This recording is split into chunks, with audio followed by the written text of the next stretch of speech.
আসসালামু আলাইকুম ভিউয়ার্স, আশা করি সবাই ভালো আছেন। তো আমি আবারও একটা নতুন রেসিপি নিয়ে হাজির হয়েছি, সেটা হচ্ছে চিংড়ি মাছের বড়া।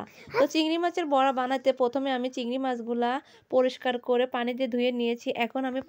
এরপর আমি চিংড়ি মাছগুলো পাটার মধ্যে বেটে নিব। তো চিংড়ি মাছগুলো বাটা হয়ে গেছে, আমি এখন একটা পাত্রের মধ্যে উঠিয়ে নিচ্ছি। আমি এই বড়ার মধ্যে গাজর কুচি এবং বাঁধাকপি কুচি ব্যবহার করেছি, আপনারা চাইলে নাও দিতে পারেন।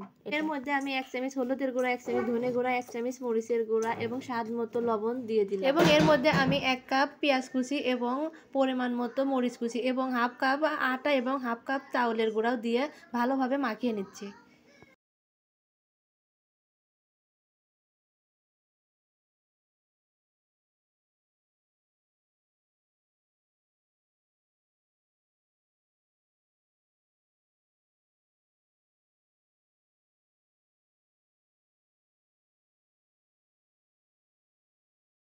তো আমি ভালোভাবে মাখিয়ে নিব, মাখিয়ে নিয়ে গোল শেপে এগুলা ভেজে নিব।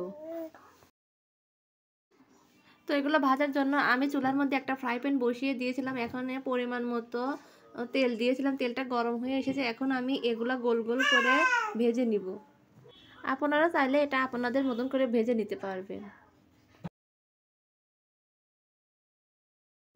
তো এক পাশ হয়ে গেছে, এখন আমি উল্টিয়ে দিচ্ছি। তো এভাবে আমি বাকিগুলো ভেজে নিব। তো আমার ভেজে নেওয়া হয়ে গেছে, এখন আমি উঠিয়ে নিচ্ছি।